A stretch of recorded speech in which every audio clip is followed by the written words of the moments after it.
Hello, my name's Ben McNutt and I'm here to talk to you about my new project, Wild Human.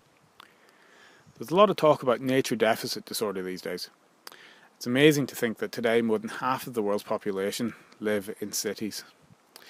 And it's especially amazing when you think that for the majority of our human history on this planet, around about 200,000 years as upright humans, we lived entirely in the wild. So it's my belief that we're hardwired to be outdoors, not to be wired to smartphones, laptops and screens. So what is the Wild Human Project? Well, essentially it's an amalgam of things that make you feel good about being a modern human living in a body that was designed millennia ago. It's an idea that's been turning my head now for a number of years, and I think it's a fairly unique concept. It's a bit of a hybrid domain where I want to blend core human wilderness survival skills with ancestral movement patterns. So that will include everything from conjuring up a fire by rubbing sticks together and foraging wild foods, to learning how to move more skillfully over natural terrain, running faster and jumping further. All of the retreats will be in wild places, in deep wilderness, and so it'll provide a bit of an immersive experience, giving a temporary reprieve from our techno-dependent, compartmentalised lives. That said, we're not about playing the primitive, but we'll utilise the best of modern technology to connect with and not to insulate ourselves from nature. Barefoot shoes that will allow us to feel the ground. Sleeping in tree tents so we can wake up in the canopy to the sound of birdsong each morning, and using well-made hand tools to shape our environments. It's a bit of a holistic bridge between ancestral knowledge and modern life, trying to re-establish a relationship with the natural world, spending time in nature, but at the same time learning valuable life skills. The sort of things we probably should have been taught at school, like basic wilderness first aid, how to stay safe in the outdoors, even things like how to float indefinitely in deep water should you have to, or how to light fires, disinfect water, or prepare and find wild food, how to run without injury, balance skillfully and swim effortlessly, etc. What it is not is also equally important. You will not be travelling to polluted urbanised metropolitan hubs for your workshop to train in a box or balance on park railings, for the amusement of dog walkers as they look on in fascination. You simply won't see anyone on our trips, because you'll be so far off the beaten path. Also, it's not a bikini boot camp or a fit camp. Yes, you will shed a few pounds and you will get much stronger and leaner, and your skin will darken in the sun, but you will not be in a yoga mat on a lawn or a terrace. You will be moving through wild landscape, learning effective, functional, ancestral movement strategies that allow you not only to move through the landscape, but also to live there. We won't make you crawl around like a bear, quadrupedally shamble like a chimp, or wiggle along the ground like a lizard. You'll be learning to excel at being a bipedal ape. I hate to break it to you, but you are a big, clever, tailless, talking ape. We are the fifth ape, and I believe we should focus at being good at that and nothing else. If you do end up in all fours, it'll be a practical exercise to teach you how to track, as it's the best way to learn mammalian gait patterns. To actually practice your foot placement, so when you're looking at animal tracks in the sand, you can make an educated guess as to the speed and form of locomotion they were using at the time. So you may end up moving in a trotting gait like a canine, or bounding along like a rabbit, but it will be for a reason with a specific learning outcome, with the fringe benefits being to move more fluidly and more flexibly, but ultimately it'll make you a better tracker. So Wild Human is about learning species-specific skills, skills that are eroding as we become more techno-dependent, skills that take time to master, which I think is particularly relevant in our fast-paced throwaway society, and skills that give us autonomy, make us more healthy mentally and physically, skills that make us better humans. So back to what it is. The Wild Human philosophy is simple. It's about keeping it real.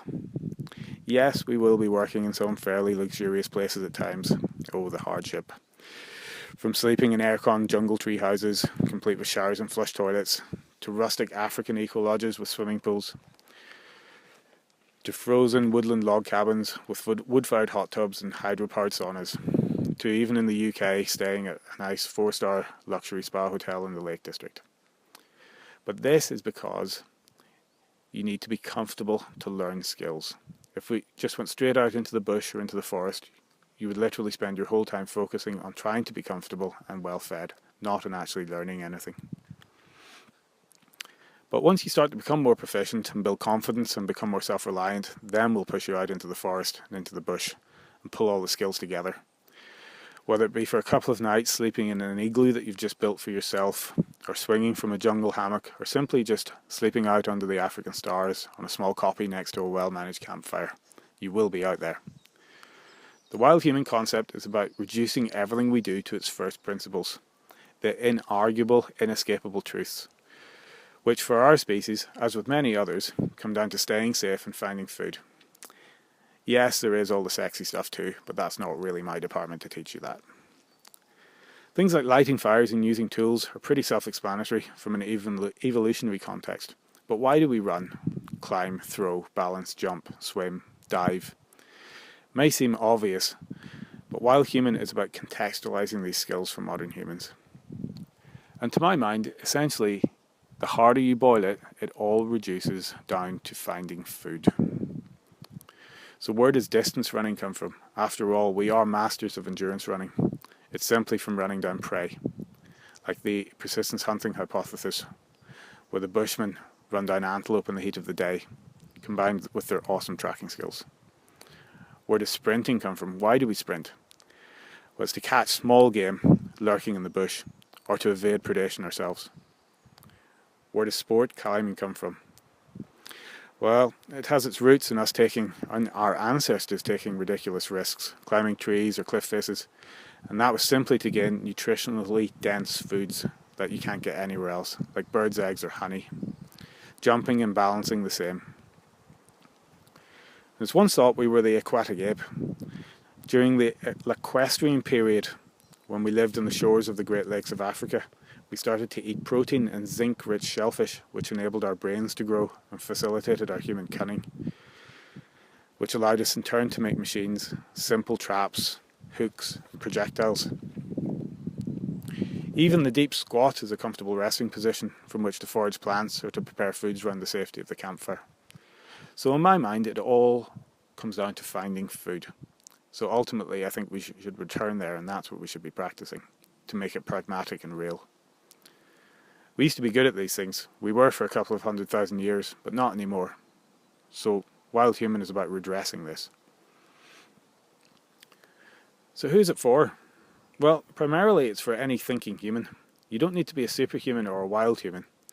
It's for those who instinctively feel that there's something more, something less prescribed. It's for those who are feeling a bit jaded or burnt out, who are tired of being in the urban treadmill of life and want to do something for themselves, for their intrinsic human self, something that will make them feel good. The wild human philosophy is a mind, body and soul approach to living. It's about learning new things, both theoretical and dexterous, to flex that neuroplasticity to keep our minds sharp. It's not about doing repetitive gym movements, but it is about natural human movements that have a defined purpose, and it's about spending time in nature, to rest our busy brains that keep fizzing with the stresses of modern life, and let them relax.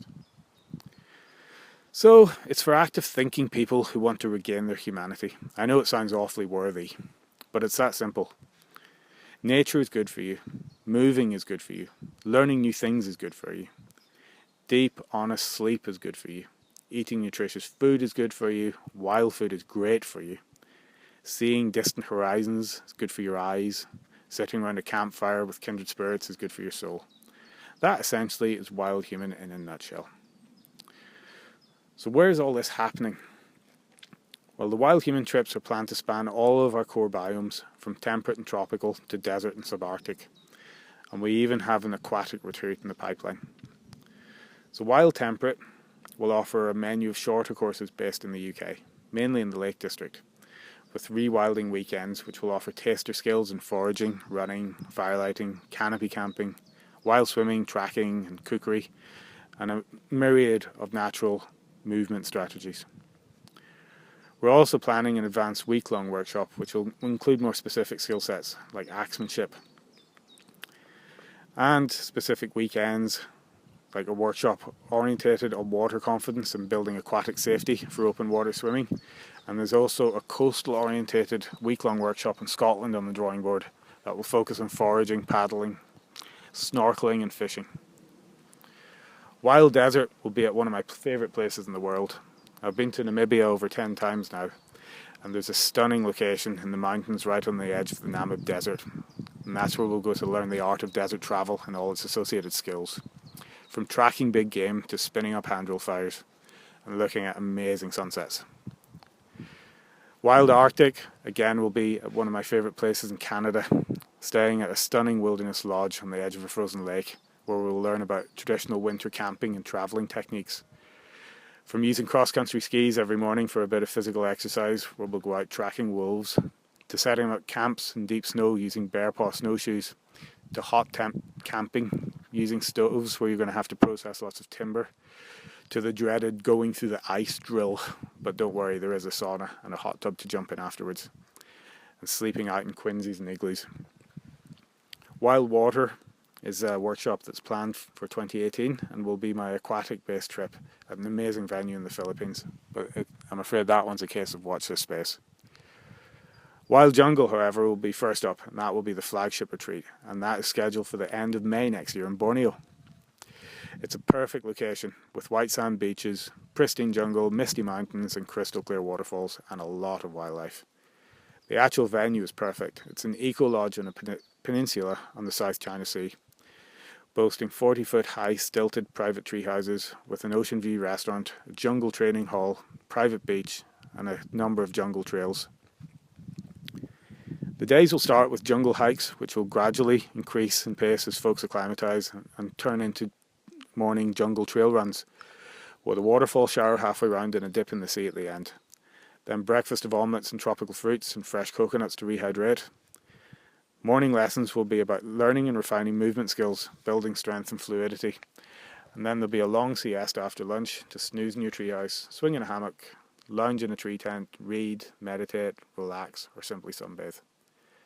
The afternoons will be all about jungle lore, learning how to safely use parangs, machetes, build shelters, set up and live in hammocks, open coconuts, catch fish, disinfect water, etc.